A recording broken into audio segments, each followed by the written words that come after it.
Let's play super awesome poker. I'm going to shuffle the cards.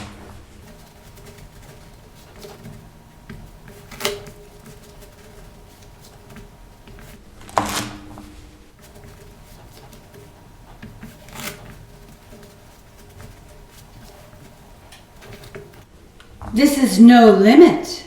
Hold'em. There are 6 players. The blinds are 100 and 200.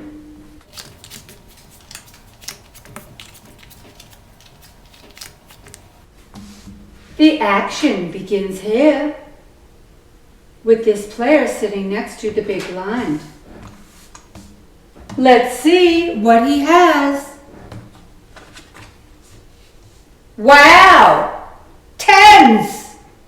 10 of hearts. 10 of diamonds. Should that player raise or just flat call? Just call. If he just calls, he will give his opponents an opportunity to do the betting for him, so to speak. He's absolutely not going to fold, obviously.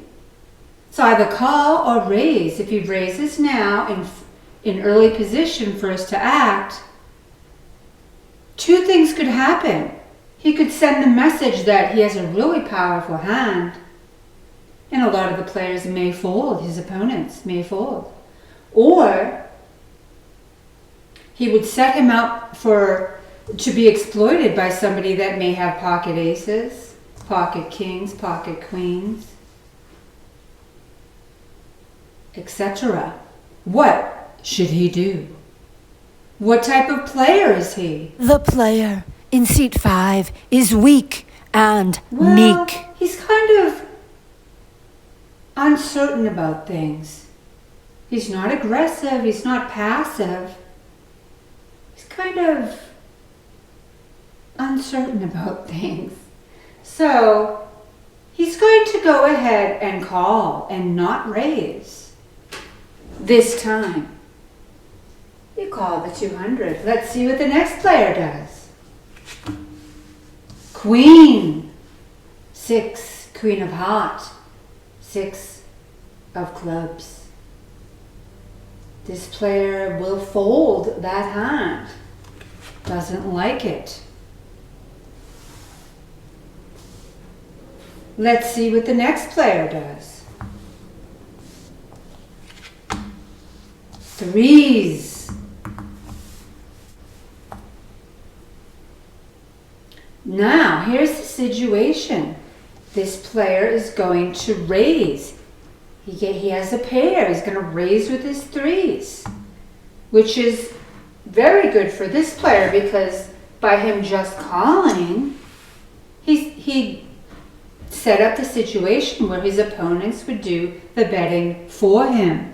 And he could stay covert, stay hidden, because he is in early position. If he had raised then, he would have gave away a really powerful hand, or at least his opponents would have speculated so. The pair of 3s will raise, just make a double raise to 4. Let's see if the button calls the raise. 6, 5, connected hearts. That's a suited connector. 6, 5, 5, 6. It connects consecutively, and it's suited. That player could end up with a flush. That player could end up with a straight. He could get a straight a couple of different ways. 5, 6, 7, 8, 9, 3, 4, 5, 6, 7, 2, 3, 4, 5, 6, etc. That player is going to call the 400. If the pocket 3s player had bet more than 400, he may have had a chance to push more opponents out.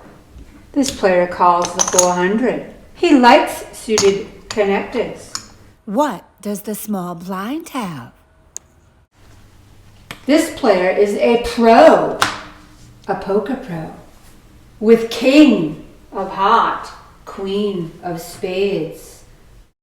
And so it begins. The poker pro will begin to exploit his opponents now.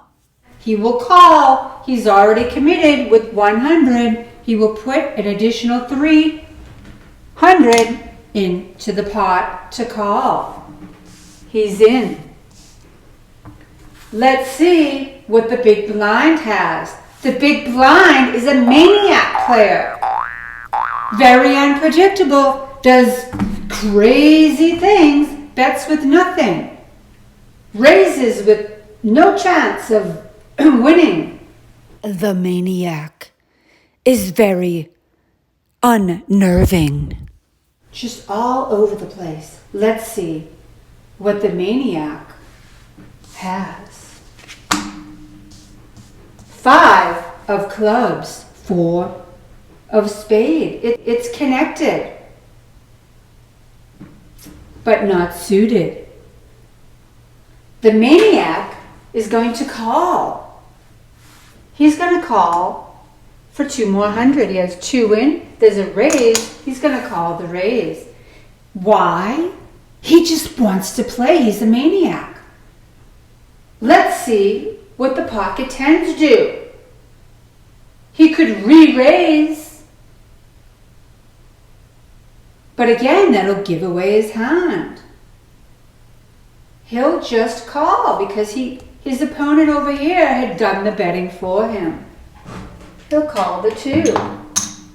Obviously hoping perhaps for nothing higher than a 10 on the board, or another 10, of course.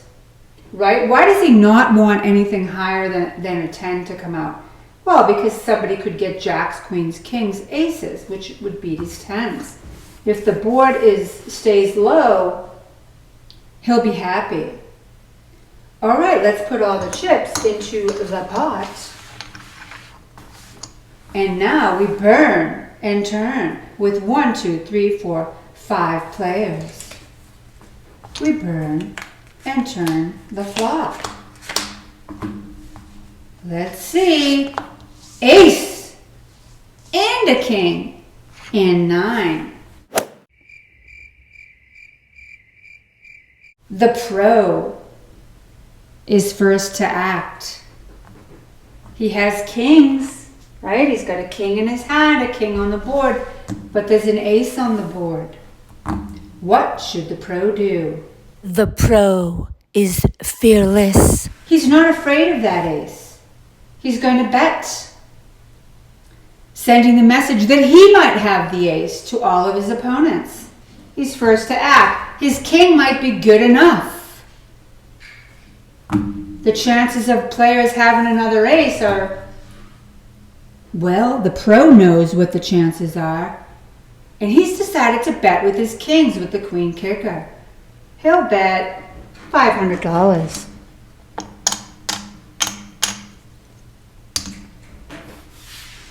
The maniac has absolutely nothing.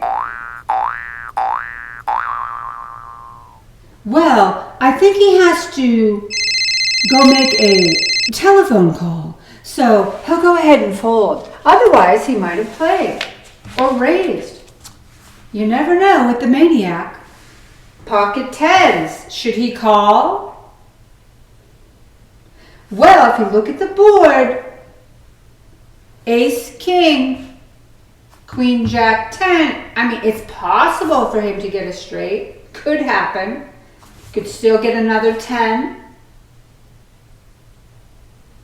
He knows that whoever bet probably has ace or king or even 9s. He can only beat the 9s. He doesn't want to give up. He regrets the fact that he didn't raise pre-flop or re-raise when the bet came around to him. If he had re-raised then, he may have pushed out the pro. But he'll learn from this experience. For now, he's going to actually call. Only because he possibly has that backdoor straight draw. He'll call. These no-limit poker players love poker, and they just love to mix it up. Mix it up, and you never know what those next two cards will bring. Pocket threes, not feeling so good about his pocket threes anymore. There's an ace on the board. There's a king on the board. He has to pay $500 to play. He's not going to do it. Fold. Reluctantly. This player here with his 6-5 suited connector, same thing. He's not connecting with the board. The board is ace and king on the board. Big bet, well, relatively, moderate size bets coming at him. Too much for him to pay to continue. He will fold his 6-5. We are down to 2 players. We are heads up. Will the pro pounce on his weak, meek opponent? Let's burn and turn the turn card, the 4th card. What will it be?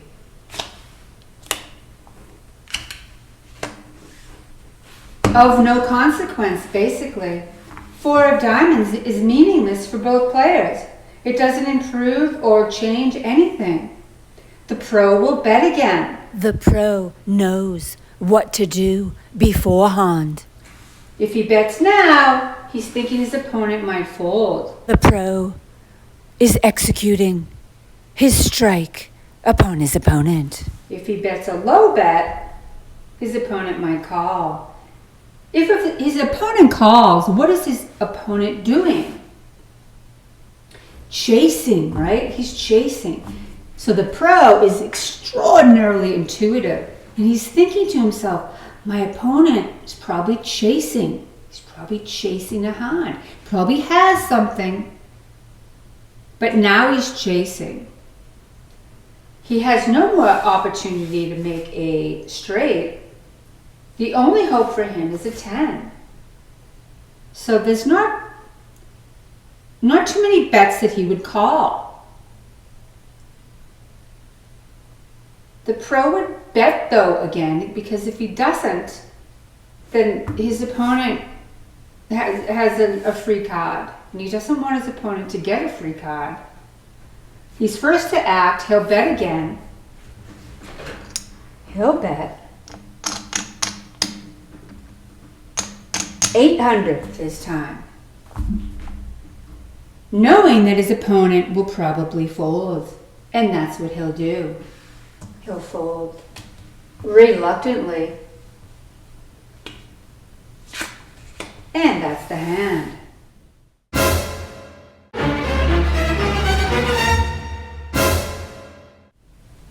But what if he didn't fold? Do you want to see what the last card is? We're going to play woulda, coulda, shoulda. Let's see. I think this is called rabbit chasing. The hand is over, but we want to see what the last card is. We would burn. Oh no! Are you kidding me? Wow! Right! Remember, he folded his tens. So it's a good thing that he didn't get to see the 5th card. Gosh, now I feel so bad for him. But he was up against the pro who bet just the right amount to get the reaction. In this case, he wanted his opponent to fold because he didn't want his opponent to get a free card, and that free card gave him a set. He had 2 tens hidden in his hand with a 3rd 10 on the board. Alas, that didn't actually happen. That last round was would've, could've, should've, but didn't. And that's the hand.